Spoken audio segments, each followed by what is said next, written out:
मैं सिर्फ 12 साल का था जब मेरी शादी 9 साला बच्ची से कर दी गई। हम एक कमरे में सोने लगे। मेरे रिश्तेदार मुझसे सुहागरात के बारे में पूछने लगे। जब मैं कुछ ना बता पाया तो वो कहने लगे, क्या तुम नामर्द हो? उन्होंने मुझे सुहागरात के बारे में सब समझाया। रात जब मैंने वो सब किया तो मेरी चीखें। मेरी उम्र 12 साल थी जब मेरा निकाह मेरी कजन मलाइका से बड़ी कम उम्र में कर दिया गया। वो बेचारी उस वक्त सिर्फ 9 साल की थी। ठीक से अपना नाम भी लिखना नहीं आता था। मेरे चचा ने उसका हाथ पकड़कर उसका अंगूठा नीली स्याही में भिगोया और निकाह नामे पर लगा दिया। फिर मेरे अब्बा ने भी ऐसा ही किया। यूं हम दोनों का निकाह हो गया था, बल्कि रुखसती भी हो चुकी थी। ना मैं जानता था कि बीवी क्या होती है और ना उसे पता था कि शोहर किसे कहते हैं। हमारे गांव में बस ऐसे ही रीति रिवाज थे। वो शलवार कमीज पहने और घूंघट वाला दुपट्टा सर पर लिए, गले में माला, माथे पर लगी बिंदियां और हाथों में ढेर सारी चूड़ियां पहने उलझी उलझी सी थी। मेरे सर पर भी सेहरा बांध रखा था जिस पर फूल कलियां लटक रही थी।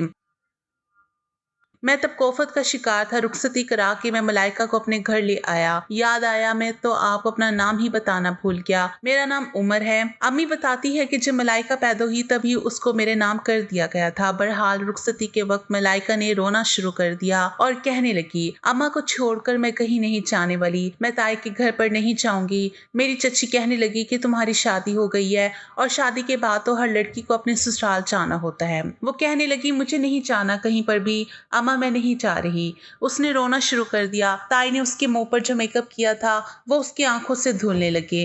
बहरहाल वो रोना धोना मचाकर और इस बात पर राजी हुई थी कि गुड्डी और गुड्डा लेकर ताई के घर जाएगी। वो मेरे घर आई तो मैंने सबसे पहले घर आते ही अपना सेहरा उतार के एक तरफ फेंका था। गर्मियों के दिन थे और मैं तो सेहरे को पहनकर ना जाने की सजा में फंस गया था। मैंने कहा, अम्मा मुझे भूख लगी है। अम्मा ने कहा, अच्छा अच्छा दे रही हूँ, खाना बारात में क्यों नहीं खाया तूने? मैंने कहा, इस सेहरे में खाना खाया जाता है। अम्मा मुझे खाना देने लगी क्योंकि चची ने खाना बांध कर हमारे साथ ही भिजवाया था। मैं खाना खा रहा था और सामने मलाइका अपनी गुड्डी और गुड्डे के साथ खेल रही थी। मेरी आंखों में नींद उतरने लगी तो अम्मा ने मुझे कमरे में भेज दिया। अलबत्ता मलाइका को वो अपने साथ सुलाने लगी। जब मैंने देखा कि अम्मा मलाइका से कहने लगी कि आज के बाद बर्तन तुम धोगी। उस वक्त वो 9 साल की थी। कहने लगी, ताई अम्मा मुझे तो बर्तन धोने नहीं आते। मेरी माँ कहने लगी, अच्छा मैं सिखा दूंगी। तो अम्मा ने उसको बर्तन मांजने सिखाए थे।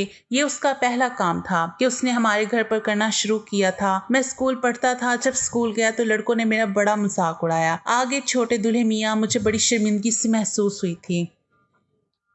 मैं नहीं जानता था कि यूं कम उम्री में शादी करना मेरे लिए एक अजाब बन जाएगा। लड़के मेरा मजाक उड़ाते थे, कहते थे तू चंद साल में ही बाप बन जाएगा। ये सुनकर मुझे बड़ा अजीब लगा। मैंने घर आकर जब अम्मा को बताया तो अम्मा कहने लगी, पागल, इस बात पर गुस्सा करने वाली क्या बात है? मैंने कहा, अम्मा मैं स्कूल नहीं जाऊंगा, लड़के मेरा बहुत मजाक उड़ाते हैं। वो कहती, उड़ाने दो, अब किसी की खातिर हम अपने रीति रिवाज थोड़ी बदल सकते हैं। मलाइका सारे घर के बर्तन मांझ कर एक तरफ रखकर कहने लगी, अम्मा अब मैं गुड्डा और गुड्डी के साथ खेलूं?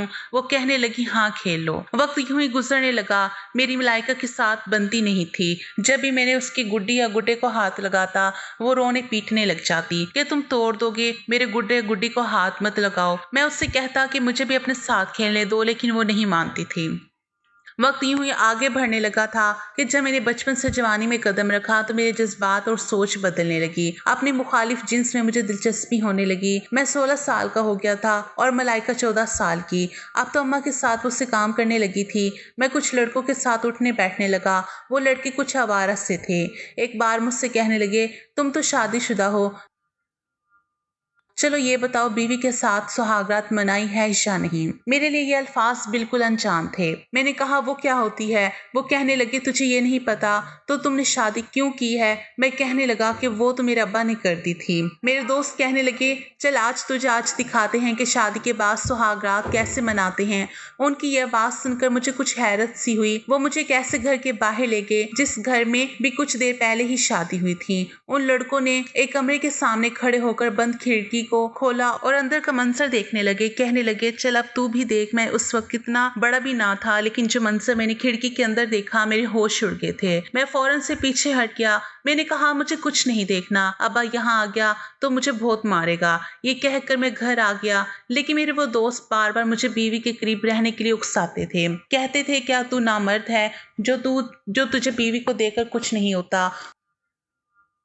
उनकी बेहुदा बातों को सुन सुनकर मेरी नजर मलाइका पर अलग अंदाज से उठने लगी। मुझे वो अच्छी लगने लगी, लेकिन अंदर ही अंदर ये खौफ भी मेरे अंदर मौजूद था कि अगर मैंने उसके साथ कुछ भी करना चाहा तो वो अम्मा को बता देगी। मैं मैट्रिक कर चुका था, कॉलेज हमारे गाँव में नहीं था, इसलिए अब्बा ने मुझे शहर के हॉस्टल में डाल दिया। हम लड़के आपस में हर किस्म की बातें करते थे, इसलिए मुझे काफी बातों का इल्म हो गया था। जब भी मैं छुट्टी पर गांव जाता अपने काम मलाइका से कहता, लेकिन वो वैसे ही कहती तुम्हारी मुलाजमा नहीं हूँ जो तुम्हारे काम करूं। मैं 20 साल का हो चुका था और 12वीं जमात में पढ़ता था। उसकी वैसी बातें सुनकर मुझे गुस्सा आने लगता था। मैं उसका शौहर था, उसे मुझसे तमीज से बात करनी चाहिए थी। मैं अब उससे गुस्सा से देखने लगा। मैंने कहा पूरे एक हफ्ते में बस एक दिन के लिए घर आता हूँ, तुम मुझसे सीधे मुंह बात नहीं कर सकती।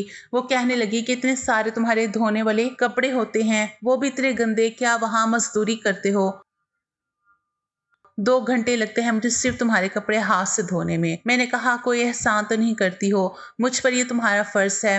वो कहने लगी मुझसे नहीं होता ये सब। वो मेरे कपड़े तय करके रख रही थी। जब मैंने अपनी एक शर्ट इस्त्री करने के लिए कहा था, लेकिन उसने साफ इनकार कर दिया था। मैं अभी बाहर दोस्तों से मिलकर आया था, वो मेरे कमरे में थी, मेरे कपड़े तय करके मेरे बैग में रख रही थी।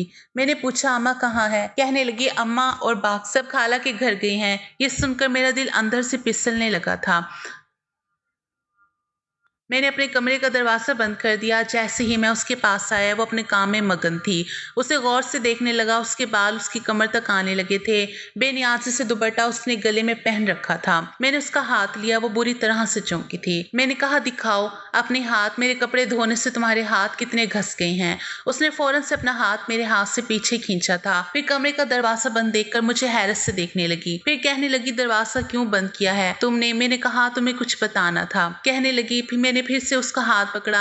मैंने कहा तुम जानती हो तुम्हारा और मेरा रिश्ता क्या है? कहने लगी क्या तुम्हें नहीं पता? हाथ छोड़ो मेरा। मैंने कहा जानता हूँ, तुम्हारे मुंह से सुनना चाहता हूँ। कहने लगी तुम मेरे ताया साथ हो। मैं कहने लगा इसके अलावा भी कुछ हूँ। मेरी नजरों में वो रफ्तगी सी भरी थी। वो कुछ नर्वस हुई थी। फौरन से कमरे के दरवाजे के पास जाने लगी, लेकिन मैंने उसका बाजू पकड़ लिया। दिल अजीब अजीब से ख्वाहिशात करने लगा था। कम वक्त जब से लड़कों के मुंह से मैंने उनकी गर्लफ्रेंड की बातें सुनी थी, जी चाहता था मैं भी वैसा ही करूं, और वो तो फिर मेरी बीवी थी। मैंने उसे अपनी जानिब खींचा था। वो बेसाख्ता मेरे साथ लग गई। मत पूछे, दिल में ओधम सी मच गई थी। मैंने उसे अपने हसार में ले लिया। मैंने कहा मैं तुम्हारा शौहर हूँ। जानती हो शौहर क्या होता है? मेरा ये कहना था कि वो मेरे हसार में कसमसाने लगी। कहने लगी उमर मुझे छोड़ो वरना अम्मा को बता दूंगी। मैंने कहा मेरी बात का जवाब दो। जानती हो शौहर क्या होता है? इससे पहले कि मैं कुछ और बेखुदी में आगे बढ़ता, उसने मुझे पूरी कुव्वत से धक्का दिया था। मैं पीछे जा गिरा था। वो फौरन से कमरे से निकल गई।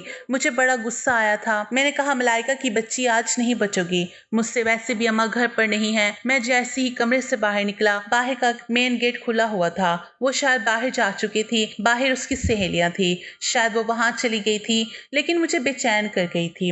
मेरे दोस्त अपनी गर्लफ्रेंड के किस्से सुनाते थे, हालांकि मेरी ही उम्र के थे, लेकिन इतनी सी उम्र में उनकी लड़कियों से दोस्ती थी। उनके साथ वो रेस्टोरेंट में जाते थे, उन्हें लंच भी कराते थे और बहुत कुछ करते थे। कभी उनके साथ पार्कों में चले जाते, कभी कोनों में बैठकर दरख्त के ओट में बड़ा कुछ करते थे। मैं ये सारी बातें सुनता तो मुझे बुरा नहीं लगता था, बल्कि अच्छा लगता था। शायद मेरी उम्र कुछ ऐसे हिस्से में आ पहुंची थी कि ये सब कुछ बड़ा दिलचस्प सा लगता था। जब अम्मा पड़ोस से वापस आए तो मलाइका भी उस वक्त पहुंची। मुझे ये डर था कि कहीं अम्मा के सामने ज़बान न खोल दे। अम्मा कहने लगी कि रात का खाना बनाया है मलाइका तुमने? उसने कहा नहीं अम्मा। कहने लगी क्यों नहीं बनाया? मैं तुम्हें कह कर गई थी। कहने लगी वो उम्र। मैंने कहा अम्मा वो मेरे कपड़े तय कर रही थी। फिर उसकी सहेली ने उसकी आवाज दे दी। मैंने उससे कहा था कि जाओ अपनी सहेली के घर चली जाओ। अम्मा कमर पर हाथ रखे कहने लगी तूने किस खुशी में इसको भेजा था? अब खाना कौन पकाएगा? एक तो मैं थक हार के घर पहुंची हूँ और अब हांडी मेरे सर पर पड़ी है। पता नहीं ये लड़की कब घर संभालना सीखेगी। मैंने कहा अम्मा इसकी उम्र तो देखो, इतनी बड़ी थोड़ी है, अपनी रिमशा जितनी तो है। रिमशा तो किसी काम का हाथ नहीं लगाती। मैंने सारे काम मलाइका के सर पर डाल रखे हैं।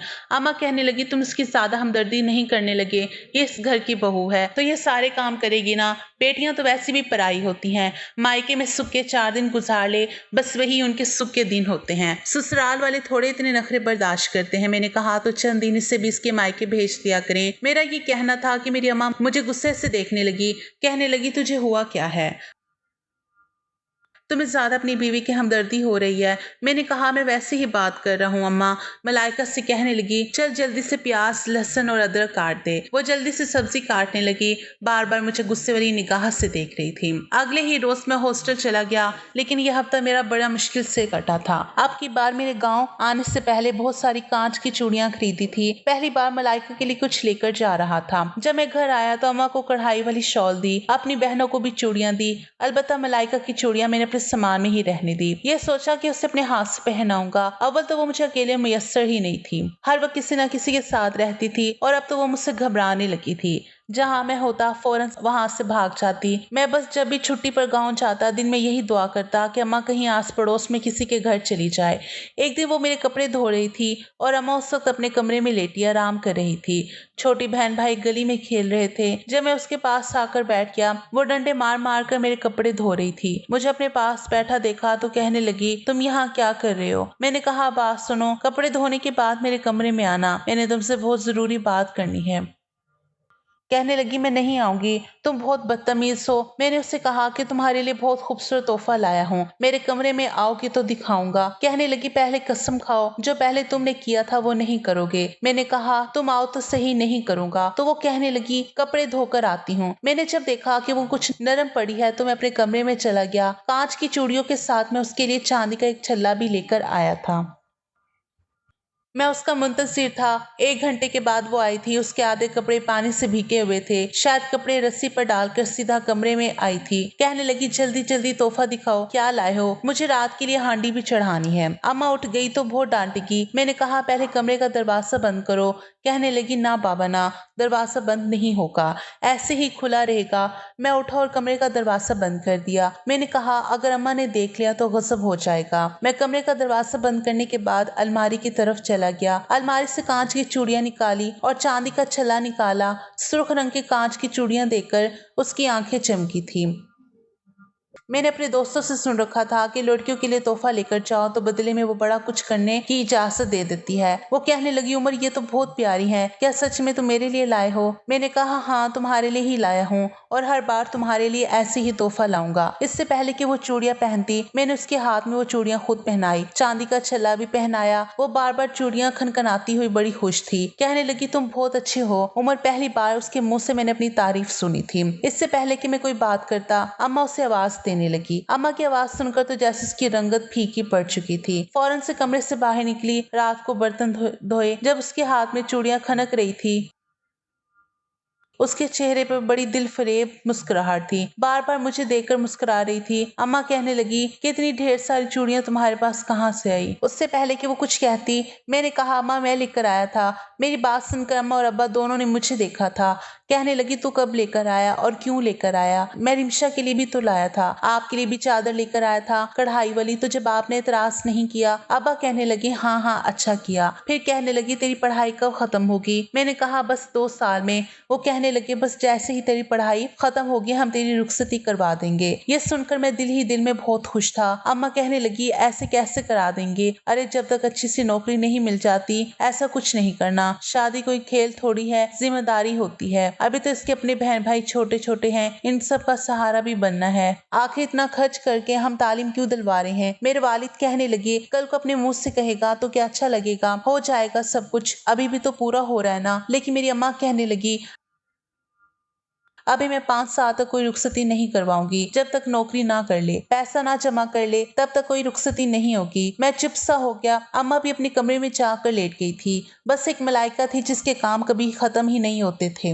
अभी भी सहन में झाड़ू दे रही थी। अब्बा भी अपने काम पर जा चुके थे। घर में कोई नहीं था। मैंने उसका हाथ पकड़ा और उसके हाथ से झाड़ू पकड़कर जमीन पर फेंक दिया। मैंने कहा, इधर आओ मेरे पास। वो कहने लगी, क्या है? मैंने कहा, तुम मुलाजमा नहीं हो इस घर की। कभी कभी तो मुझे इस पर बड़ा तरस आता था। ना उसे तालीम दिलवाई थी, ना ही उसे पढ़ना लिखना आता था, जबकि मेरी बहन स्कूल भी पढ़ने जाती थी और किसी काम को हाथ भी नहीं लगाती थी। और एक वो थी, इतनी सी उम्र में सारे काम के अम्मा ने उसके कंधों पर डाल दिए थे। अम्मा चाहती थी कि वो बस काम ही करती रहे और मैं कमाता रहूं। मैंने कमरे में ले जाकर दरवाजा बंद कर दिया। उसे अपने साथ अपने बेड पर बिठाया।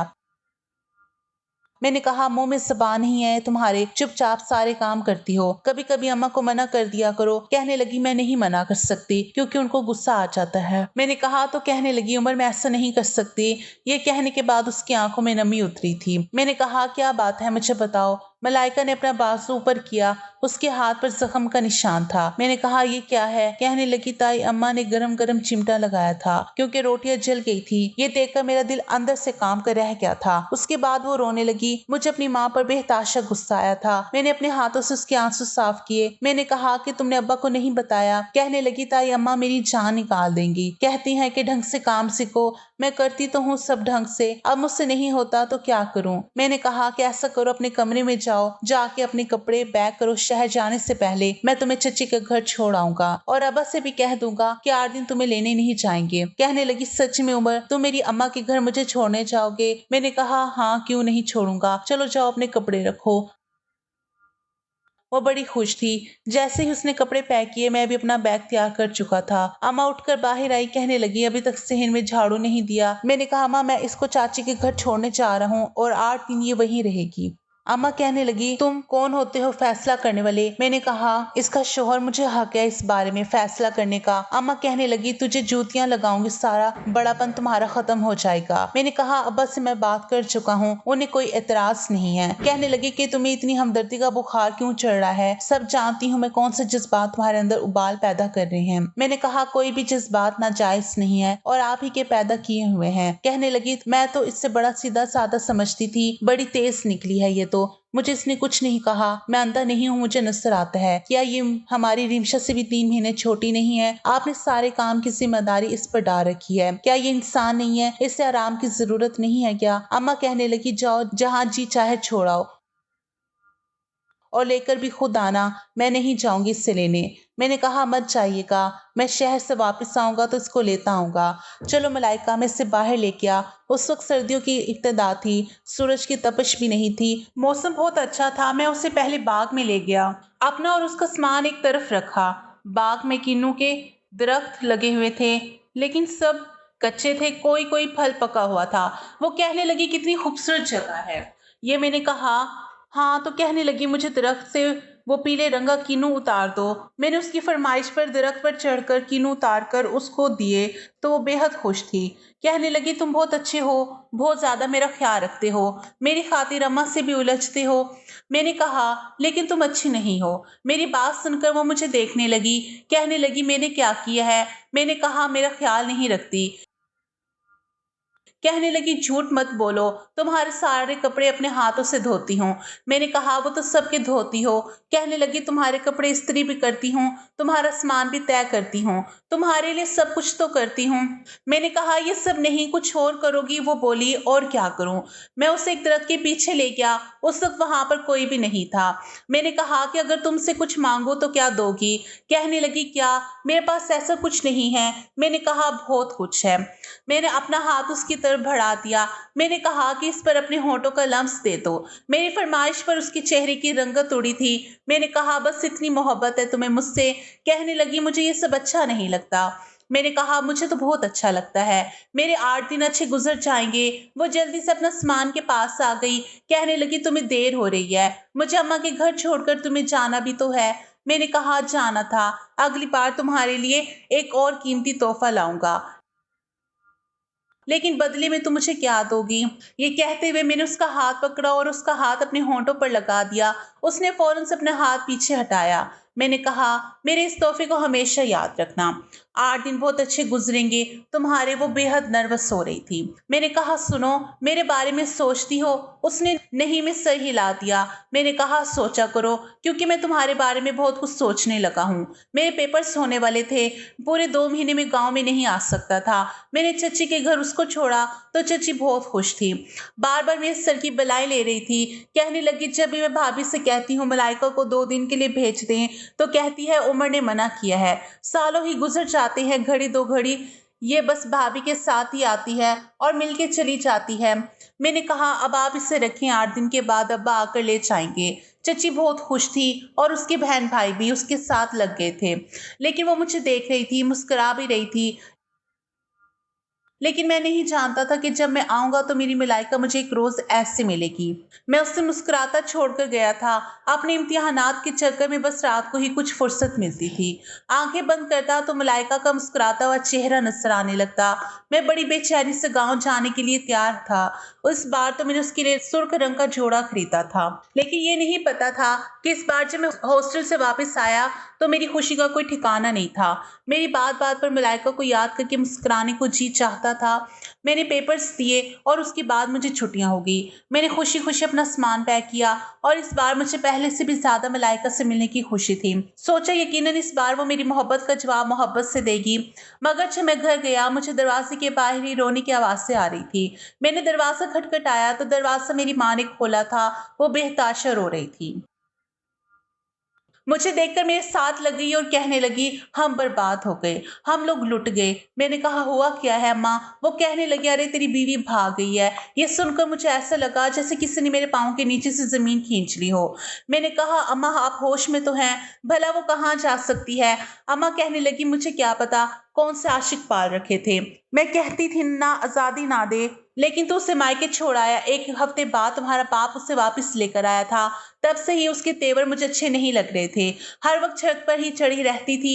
जब मैं पूछती तो कहती कपड़े रस्सी पर डाल रही हूँ। मैंने कहा, अम्मा इसकी उम्र तो देखें, वो भला क्यों भागने लगी और आखिर कहाँ जाएगी? अम्मा कहने लगी, वो बहुत तेज लड़की थी, इतनी सी उम्र में ही उसने तुम्हें हमें जिल्लत और रुसवा करके रख दिया है। यह सब सुनकर मुझे यूं लगा जैसे किसी ने मेरे जिस्म से जान निकाली हो। मैं अंदर आया तो मेरे बहन भाई चुपचाप गर्दन लटकाए बैठे थे। मेरे वालिद भी अपना सर पकड़े बैठे थे। अम्मा कहने लगी, परसों रात से वो गायब है। मैंने कहा, आपने मुझे बताने की जरूरत क्यों नहीं समझी? अम्मा कहने लगी, तुम्हें इतनी दूर क्या बताते, हमारी तो इज्जत का जनाजा निकल गया है। मैं समझ नहीं पा रहा था कि वो ऐसा कैसे कर सकती है। वो तो मुझसे भी खौफ खाती फिरती है, वो तो मुझसे भी खौफ खाती थी। फिर जब मैं गया तो वो बहुत खुश थी। मैंने हमेशा उसे घर के कामों में उलझा हुआ देखा था। बस वही चारपाई पर डह गया था। मुझे अभी भी अपने कानों पर यकीन नहीं हो रहा था। मेरी अम्मा रोए जा रही थी। कुछ देर बाद मोहल्ले की कुछ औरतें हमारे घर आ गई।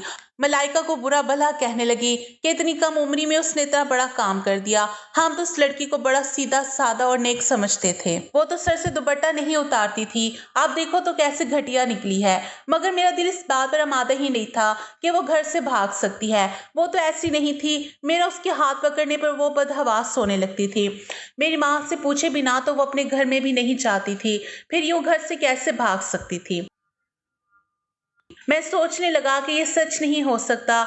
मैं उसके बारे में इतना बुरा नहीं सोच पा रहा था कि वो इतना बड़ा कदम भी उठा सकती है।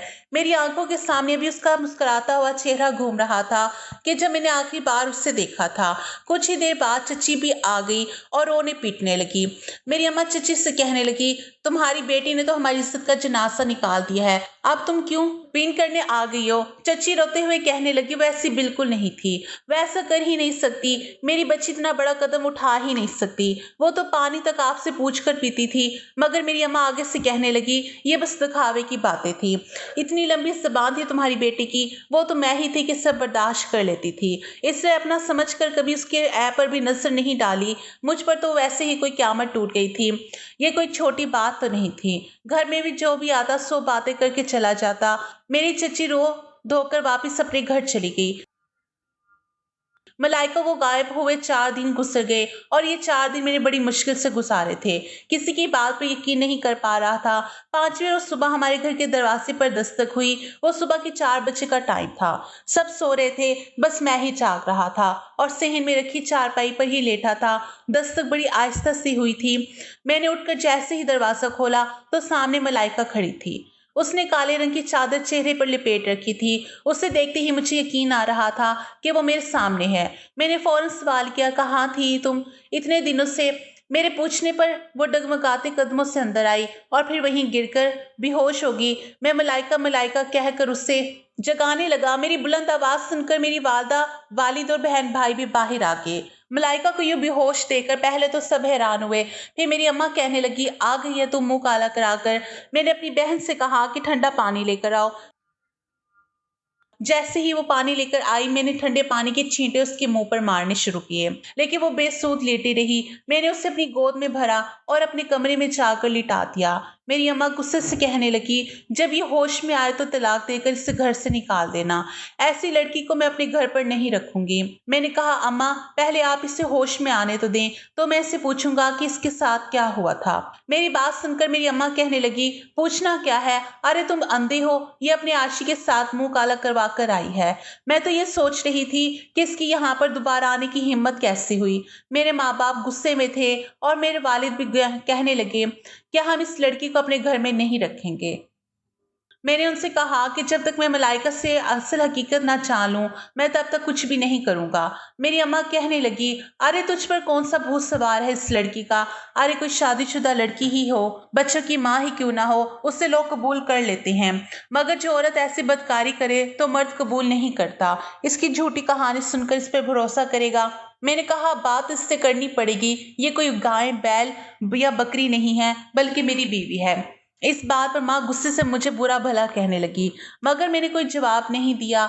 मैं अपने कमरे में चला आया। मेरी माँ बाहर से चला चलाकर शोर मचा रही थी, बदबख्त इसके कमरे में क्या करने गया है, अरे वो तो तेरे काबिल ही नहीं रही। मैं मलाइका के पास आ गया। जब मैंने उसके चेहरे की जानिब देखा तो उसकी रंगत पीली पड़ चुकी थी। मैं उसके पास बैठ गया। आंखों के गिर्द हल्के गहरे बढ़ चुके थे, चेहरे की रौनक बिल्कुल खत्म हो चुकी थी। मैंने उसके बाल सहलाने शुरू किए। धीरे धीरे से कहा, मलाइका। मैंने देखा उसके चेहरे पर अजीब सी बेचैनी थी। वो होश में नहीं थी, लेकिन मेरा हाथ पीछे झटक दिया। कहने लगी, मेरे पास मत आना, खुदा के लिए मेरे पास मत आना। वो डर रही थी, खौफ खा रही थी। एकदम से जैसे उसकी आंख खुली, उसने पहले तो कमरे को देखा, फिर मेरी तरफ देखा और एकदम से उठकर बैठ गई। कहने लगी, उमर मुझे बचा लो, और फिर से रोने लगी। मैंने कहा, मुझे बताओ क्या हुआ है। इससे पहले कि वो कुछ कहती, वो किसी गहरी सोच में खो गई। फिर खौफ के मारे नहीं में सर हिलाने लगी। कहने लगी, नहीं नहीं कुछ नहीं। ये कहकर दोबारा से बेड पर लेटकर रोने लगी। मैंने कहा, मुझे बताओ क्या हुआ है। वो कहने लगी, कुछ नहीं हुआ। ये कहकर वो फिर से सोने की एक्टिंग करने लगी। मैंने कहा, मुझे बताओ तो सही, तुम कहाँ गई थी। वो चुप हो गई, फिर कहने लगी, मैं कुछ नहीं बता सकती। अगर बता भी दूं तो कोई भी मेरी बात पर यकीन नहीं कर सकता। मुझे बताओ, जो अम्मा कह रही हैं क्या वो सच है। वो कहने लगी, मुझे सोने दो, मैं सोना चाहती हूँ। ये कहकर उसने अपनी आंखें बंद कर ली। आंखों से भी आंसू निकलकर तकिए में गिरने लगे थे। मैंने कहा, सो जाओ।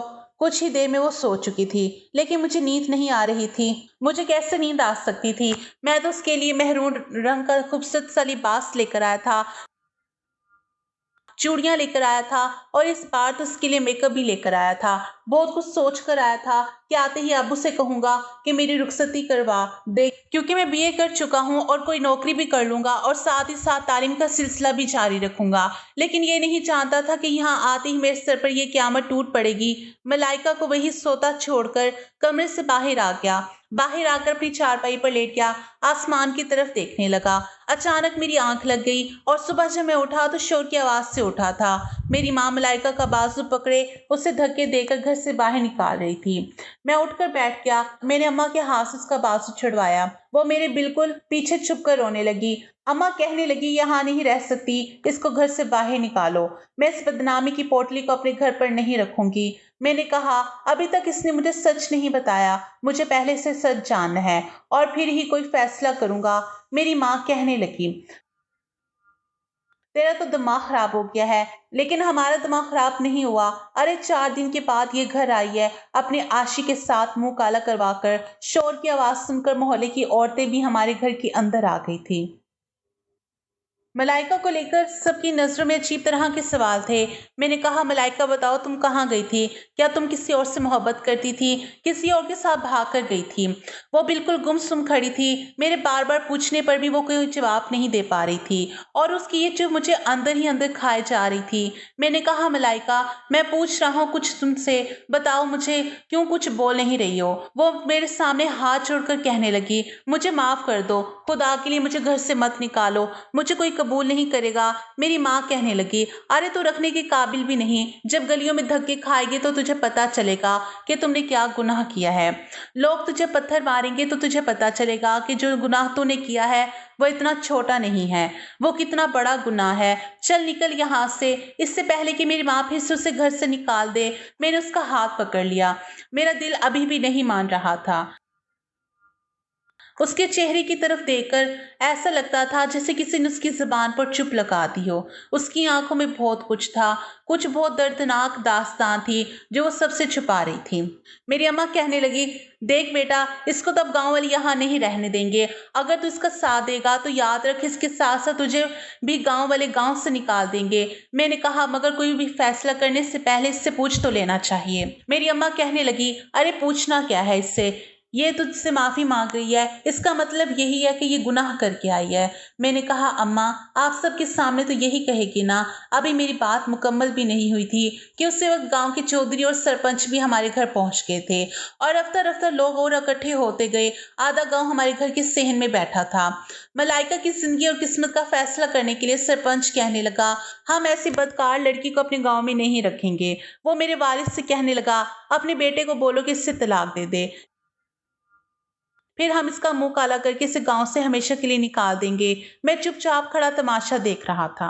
मलाइका कोने में खड़ी रो रही थी। उससे किसी ने भी कुछ ना पूछा। मेरी माँ सरपंच से कहने लगी कि रात को 12 बजे के बाद गायब हो गई थी और आज 4 दिन के बाद आई है। हमने दाई से चेकअप भी करवाया, ये कमबख्त गुनाह करके आई है। पर चौधरी साहब ने ये बात सुनकर अपना फैसला सुना दिया। मैंने आगे बढ़कर चौधरी साहब से कहा कि ये कैसी अंधेर नगरी अदालत है। मुजरिम से एक बार पूछा जाता है कि वो अपनी सफाई में कुछ कहना चाहे तो कह सकता है, आपने इससे कुछ भी नहीं पूछा। मेरी बात सुनकर वो कहने लगे, ओ मियाँ ठंडे होकर बैठो, बड़े ही बेगैरत हो तुम तो। तुम्हें तो इस वक्त अपनी बीवी के मुंह पर थूक देना चाहिए था और तू है कि उसकी तरफदारी कर रहा है। मैंने कहा, एक बार इससे पूछो कि इसके साथ हुआ क्या था। चौधरी साहब कहने लगे, ऐसा नहीं होता, कभी चोर ने भी ये कहा है कि वो चोर है। तुम अब इस लड़की को फौरन तलाक दो। मैंने कहा, मैं इसे तलाक नहीं दूंगा। मेरी बात सुनकर सब हैरान थे। सबने जैसे अपने मुंह में दुबा ली। चौधरी साहब कहने लगा, जानता है ना कि अगर तू इसे तलाक नहीं देगा तो तुम्हें भी गांव से निकाल दिया जाएगा। मैंने कहा, ठीक है, मुझे मंजूर है। ये सुनकर सबसे ज्यादा हैरत मेरी माँ को हुई थी। मलाइका भी टुकर टुकर मुझे देख रही थी, जैसे से अपने कानों पर यकीन ना आ रहा हो। सबके सामने मैंने मलाइका का हाथ पकड़ा और उससे लेकर अपने घर से बाहर निकल गया। मेरी अम्मा हक्का बक्का मुझे देखती रह गई। वो कहने लगी, बेटा ऐसा मत कर, तो ऐसी लड़की के लिए अपने माँ बाप को छोड़कर जाएगा। मैंने उन्हें कोई जवाब ना दिया। मलाइका भी ये सब देखकर तड़प कर कहने लगी, मुझे छोड़ दो, मैं तुम्हारे काबिल नहीं रही। आखिर क्यों तुम मेरी खातिर अपनी जिंदगी बर्बाद कर रहे हो। मैंने उसकी बात सुनी अनसुनी कर दी और उसका हाथ पकड़े गांव से निकल आया। मैं उसे बस तक ले आया। कुछ पैसे मेरी जेब में थे। शहर की 2 टिकटें ली और उसे अपने साथ बस में बिठाकर शहर की तरफ रवाना हो गया। कुछ भी तो नहीं था मेरे पास, ना ही कोई नौकरी। जिस दौर की मैं बात कर रहा हूँ उस दौर में 14 जमात पढ़ लेना भी बहुत बड़ी बात थी। अभी नतीजा भी नहीं आया था। शहर पहुंचते ही मैंने अपने एक दोस्त से राब्ता किया कि जो शहर में ही रहता था। मैंने कहा कि मुझे कुछ पैसों की ज़रूरत है और एक किराए का मकान मिल जाए। वो कहने लगा कि ठीक है। उसने मुझे भी पैसे दिए और छोटे से घर का इंतजाम भी करवा दिया जहां सहूलत के नाम पर कुछ भी नहीं था। मेरे उस दोस्त ने मुझे चंद बिस्तर भी ला कर दे दिए। मैंने अपनी दोस्त से कहा कि अभी मुझे रिजल्ट से पहले कोई नौकरी तो नहीं मिलेगी, लेकिन मैं घर घर जाकर ट्यूशन पढ़ाने को तैयार हूँ। तुम किसी फैमिली से मेरे बारे में बात कर दो। वो कहने लगा, मैं चंद ऐसे घरानों को जानता हूँ जो कि अपने बच्चों को घर में ही ट्यूशन पढ़ाना चाहता है और फीस भी माकूल दे सकेंगे। यूं उसने मेरे लिए इंतजाम करवा दिया। अब मैं इस काम पर लग चुका था। मलाइका भी चुप चुप रहती थी। सहन में ही एक तरफ उसने मिट्टी से एक छोटा सा चूल्हा बना लिया था, वहां लकड़ियां जमा करके खाना बना लेती। चंद दिन गुजर के ना तो मैंने मलाइका से कभी बात की और ना ही उसने मुझ पर कोई हक जताया। अब पहले जैसी बात नहीं रही थी। उस वक्त मैं 20 साल का हूँगा। उस कम उम्री में मैंने उसमें बहुत ज़्यादा तब्दीली देखी थी। वो अपनी उम्र से काफ़ी बड़ी और समझदार हो गई थी, लेकिन उसके साथ साथ वो नहायत खौफज़दा सी रहती थी। मैं अब उसके साथ परेशान होने लगा था। मैं अब उसके खौफ से परेशान होने लगा था। जब मैं घर आता था तो वो मुझसे भी कुछ घबराई घबराई रहती थी, इसलिए एक दूसरे से ज़्यादातर दूर दूर ही रहते थे। लेकिन मुझे इसके बारे में जानना भी ज़रूरी था, लेकिन मैं उसे कुछ वक्त दे रहा था ताकि वो कुछ नॉर्मल हो जाए। और फिर एक रोज़ जब वो बर्तन धोकर आई थी तो मैंने उससे कहा कि मुझे उससे कुछ ज़रूरी बात करनी है, मगर ये सुनते ही वो बहुत डर गई। मैंने कहा, देखो मैं तुम्हारा शौहर हूँ और मैंने अपनी माँ और गांव वालों की बातों पर कभी इतबार नहीं किया, क्योंकि मुझे तुम पर यकीन है और मुझे पता है कि तुम बुरी नहीं हो। लेकिन ये सच जानना मेरा हक है। मुझे बताओ कि क्या हुआ था। वो बड़ी मुश्किल से हिम्मत जमा करती हुई कहने लगी, सच बहुत कड़वा है और तुम इसे सुन नहीं पाओगे, ना ही मुझ पर इतबार करोगे। मैंने कहा, जब तुम्हारी खातिर इतना बड़ा कदम उठा सकता हूँ तो क्या इतबार नहीं करूँगा। वो रोने लगी और कहने लगी, जब से मैं तुम्हारे घर रुखसत होकर आई थी तुम्हारी अम्मा के तेवर मुझे ठीक नहीं लग रहे थे। मुझे बात बात पर डांटती थी, कहती थी कि मेरे बेटे से दूर रहो। मैं हर वक्त की डांट से तंग आ चुकी थी। एक बार मैंने भी कह दिया कि उम्र आएगा तो मैं उसे साफ कह दूंगी कि ताई अम्मा मेरे साथ अच्छा सलूक नहीं करती।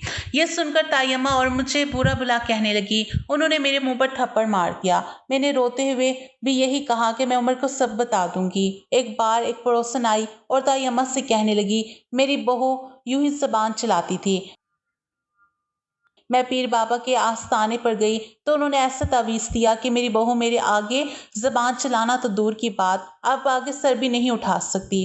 ताई अम्मा मुझसे कहने लगी कि पीर साहब के आस्थाने पर जाना है। मैंने इनकार कर दिया तो वो कहने लगी कि अगर तू सीधी तरह मेरे साथ नहीं गई तो मैं तुझे घसीटते हुए ले जाऊंगी। उनके गुस्से को देखकर मैं वहां चली गई, मगर मेरा वैसे भी इन बातों पर यकीन नहीं था, इसलिए मैंने सोचा कि क्या करवा लेगी मुझ पर। खैर मैं जब वहां चली गई, जब उस पीर ने मुझे देखा तो देखता ही रह गया, जैसे न जाने मेरे चेहरे पर क्या देख लिया हो। ताई अम्मा को कहने लगा कि तेरी बहू तेरे लिए बदकिस्मत है कि तेरे बेटे को तुझसे छीन लेगी। उस लड़की का हुस्न तो इस कम उम्र में इसके होश उड़ा रहा है। जब ये कुछ और बड़ी होगी तो तेरा बेटा इसका होकर ही रह जाएगा। ताई अम्मा इसकी बात सुनकर बेहद परेशान हो गई। वो पीर बाबा से कहने लगी, इसका कोई हल बता दीजिए, फिर मुझे क्या करना चाहिए। वो पीर ताई अम्मा से कहने लगा, हल है मेरे पास और बहुत अच्छा हल है। ऐसा कर, तू इसे 3-4 दिन के लिए मेरे पास छोड़ जा। मैं इसका मुंह बंद करवाऊंगा कि ये कभी जिंदगी में मुंह नहीं खोल पाएगी, और फिर तू इस पर बदकारी का इंसाम लगाकर इसे घर से निकाल देना, क्योंकि इस लड़की के काले साए तेरे घर पर बात कर देंगे और तुझे कहीं का नहीं छोड़ेंगे। मैं उस पीर की बातें सुनकर रोने लगी और कहने लगी, ताई अम्मा मैं आज के बाद आपके सामने जबान नहीं चलाऊंगी, लेकिन मुझे किसी पीर के आस्थाने में नहीं रहना। खैर उन्होंने मुझसे कुछ नहीं कहा और वो मुझे वापस घर ले आई। मैंने शुक्र अदा किया कि उनको मुझ पर रहम आ गया है। लेकिन फिर उसी रात 12 बजे जब मैं कमरे में सो रही थी, उन्होंने मुझे आकर उठाया और कहने लगी, मेरे साथ चल। मैंने हैरत से उन्हें देखा और कहा कि मुझे कहीं नहीं जाना। ये सुनते ही उन्होंने मेरे मुंह पर कपड़ा बांध दिया और मेरे दोनों हाथ पीछे ले जाकर बांध दिए। वो मुझे पीर बाबा के आस्थाने ले आई और फिर मुझे वहीं छोड़कर घर आ गई। ये कहने के बाद वो हिचकियां ले लेकर रोने लगी। कहने लगी, मैं आगे अब और कुछ नहीं बता सकती कि उसने पीर ने मेरे साथ क्या क्या किया, लेकिन उसने मुझसे कहा था कि अगर तूने मेरा नाम लिया तो मैं अपनी जिन्नात के जरिए तुझे मरवा दूंगा। फिर वो बुरी तरह रोते हुए कहने लगी कि इसने मेरे साथ बहुत बुरा सलूक किया। वो दरिंदगी दिखाई। उस पीर ने मुझे वो मुसलसल रोए जा रही थी और मैं उसकी बातें सुनकर सख्ते में आ गया। फिर मैंने उसे अपने साथ गले लगा लिया, लेकिन वो फौरन ही घबरा कर पीछे हट गई। फिर कहने लगी, मुझे मरसात से डर लगता है, मुझे उनसे खौफ आता है। जो कुछ उसने मुझे बताया, मुझे उसे जानकर बहुत अफसोस हो रहा था और मेरी अपनी माँ की अकल पर मातम करने को जी चाह रहा था। पता नहीं वो बहू को अपने क्यों बनाकर रखना चाहती थी, यहाँ तक कि उसकी जबानबंदी की खातिर उसे किसी आस्थाने पर छोड़ आई। मेरे पास उसको दिलासा देने के लिए कोई अल्फाज मौजूद नहीं थे, इसलिए मैं कमरे से बाहर आ गया और छोटे से सेहन में बिस्तर और चारपाई बिछाकर लेट गया। मलाइका की सिसकियों की आवाज़ से कमरे से बाहर तक आ रही थी, लेकिन मैं नहीं चाहता था कि इसके करीब जाकर उसे मजीद अजियत दूं। चंद माह बाद उसकी तबीयत बहुत ख़राब रहने लगी। एक रोज़ जब मैं शाम को घर लौटा तो वो चारपाई पर बेसूध पड़ी थी। मैंने उससे पुकारा तो उसने आंखें खोली। फिर उसे उठाने जा रहा था, मैंने उसे सहारा देकर बिठाया। फिर उससे उठा नहीं जा रहा था, मैंने उसे सहारा देकर बिठाया और पानी दिया। वो कहने लगी कि मेरा जी बहुत मतला रहा है। मैं उसे डॉक्टर के पास लेकर गया, मगर जो खबर डॉक्टर ने मुझे सुनाई वो मेरे लिए सुनना बहुत मुश्किल था। वो कहने लगी कि इस हामला है। ये सुनकर मैं उसी जगह खड़ा रह गया, जबकि मलाइका रोने लगी। वो लेडी डॉक्टर मुझसे कहने लगी, इसका शोहर कहाँ है? क्या इसका शोहर या कोई बड़ा इसका साथ आया? और आप इनके क्या लगते हैं? मैंने कहा, मैं ही इसका शोहर हूँ। इस पर उस लेडी डॉक्टर ने मुझे सर से लेकर पाँव तक देखा और फिर कहने लगी, अरे तुम खुद भी इतने छोटे से हो और अपनी बीवी को देखो, वो भी इतनी कम उम्र है। मुझे तो समझ नहीं आती कि माँ बाप को बच्चों की इतनी कम उम्र में शादी करने का क्या शौक चढ़ता है। देखो तुम्हारी बीवी बहुत कमजोर है और ऊपर से इसकी हालत ऐसी है, इसलिए तुम इसका बहुत ख्याल रखना। मैंने उससे बस इतना कहा कि मैं ये बच्चा नहीं चाहता। वो कहने लगी, ये तो तुम्हें पहले सोचना चाहिए था। अब तो और भी ज्यादा पेचीदगियां हो सकती हैं। ये पहले ही बहुत कमजोर है, आगे से तुम ये कह रहे हो कि अबॉर्शन करवाना है। देखो तुम्हारी बीवी इस चीज की मुतहम्मिल नहीं हो सकती, इससे इसकी जान भी जा सकती है। ये सुनकर मैं खुद भी परेशान हो गया था, लेकिन मलाइका के आंसू नहीं थम रहे थे। मैं दवाइयाँ वगैरह लेकर घर आ गया। घर आकर मलाइका मेरे पास आई, कहने लगी, मुझे अपने आप से घिन आने लगी है। मैं इतनी बड़ी इज्जत नहीं सह सकती। मैंने फिर भी उसे हौसला दिया। उस वक्त मैंने उसे कैसे संभाला ये मैं ही जानता था। एक तकलीफ से मैं गुजर रहा था, मगर मैं उसे छिपाए हुए था। किसी मर्द के लिए भी ये बात आसान नहीं होती कि उसकी बीवी किसी और के बच्चे की माँ बनने वाली है, लेकिन मैं कमजोर नहीं था। पूरा अरसा मैंने उसे संभाला और उसे ये महसूस ना होने दिया कि वो कोई मुजरिम है। इस दौरान मैंने प्राइवेट तालीम का सिलसिला भी जारी रखा, साथ साथ ट्यूशन भी पढ़ाता रहा। मैं हंसने हंसाने वाला इंसान अब एक संजीदा इंसान बन के रह गया था। वक्त मुकर्ररा पर मलाइका ने एक बेटे को जन्म दिया। जब नर्स ने बेटे को उसकी गोद में डालना चाहा तो उसने बच्चे की तरफ देखा तक नहीं था। वह बस रोए जा रही थी। फिर मुझसे कहने लगी कि इसे किसी बेऔलाद जोड़े को दे दो, मैं इसे संभाल नहीं सकती। ये मेरी आंखों के सामने रहेगा तो मुझे हमेशा वो बुरा वक्त याद करवाता रहेगा। मेरे लिए भी इसे कबूल करना तो काफी मुश्किल था, लेकिन फिर भी मैंने सोचा कि इस बच्चे का क्या कसूर है जब इस दुनिया में आया है। मैं इसे खुद पालूंगा, इसकी अच्छी तरबियत करूंगा। कसूरवार तो मेरी माँ थी और वो पीर था। वो बच्चा मेरे ही घर में पलने लगा। बहुत जल्द मुझे एक अच्छी सी नौकरी मिल गई। वो इस बच्चे से प्यार नहीं करती थी, लेकिन मैं अपना दिल बहुत बड़ा कर चुका था। इस बच्चे को बिल्कुल अपनी औलाद की तरह ही पाल रहा था। फिर एक रोज मुझे गांव से यह खबर मिली कि मेरी माँ बहुत बीमार है और वो मुझसे मिलना चाहती है। मैं ये सुनते ही मलाइका को लेकर गांव चला गया। मेरी माँ वाकई बहुत बीमार थी। वो चारपाई पर लेटी मेरे सामने हाथ जोड़ रही थी। फिर मुझसे कहने लगी, मैंने तुम लोगों के साथ बहुत बुरा किया है। मैंने मलाइका के साथ बहुत बुरा किया, इसलिए देखो अल्लाह ने मुझे कैसी बीमारी लगाकर बिस्तर से लगा दिया है। ये कहकर वो सिसकियां लेकर रोने लगी। फिर मेरी माँ ने अपने जुर्म का इतराफ मेरे सामने कर लिया। गाँव वालों को भी अक्ल आ गई थी कि मलाइका बेकसूर थी। वो जान चुके थे कि जिन पीर पर वो बहुत ज्यादा यकीन रखते थे वो सब लटेरे भी होते हैं। मैं अपनी माँ को अपने साथ शहर ले आया और इसका इलाज करवाया। कुछ ही महीनों में वो ठीक हो गई तो उन्हें गांव छोड़ आया, लेकिन मैं गांव में नहीं गया था, बल्कि अपने राह शहर में ही रखी। किसी को भी ये नहीं बताया कि वो बच्चा किसका था और किसका नहीं, यहाँ तक कि अपनी माँ को भी नहीं। हमारी जिंदगी बहुत अच्छी गुजरी। मलाइका आज भी मेरी बहुत इज्जत करती है, मुझसे बहुत मोहब्बत करती है। मेरे 2 बच्चे और भी हैं, मगर जैसी मोहब्बत मलाइका अपने दूसरे बच्चों से करती है वो इस बच्चे से नहीं करती। मैं उससे कहता हूँ कि पुरानी बातें भूल जाओ, मगर वो कहती है कि मैं तुम्हारे जैसे ज़र्फ नहीं रखती। मैं उसे चाह कर भी प्यार नहीं दे सकती, शायद मेरे नहीं है। मगर मेरा बेटा मुझसे बहुत मानूस है। वो माँ से ज़्यादा मेरी बात मानता है और मैं उसका हाफिज से कुरान बना रहा हूँ। चाहता हूँ कि वो एक नेकी मुसलमान बने। एक मुसलमान होने के नाते ये मेरा फ़र्ज है। आपका इस बारे में क्या ख्याल है? क्या मैंने इस बच्चे को अपना नाम देकर ठीक किया या नहीं? कमेंट सेक्शन में अपनी राय ज़रूर दें।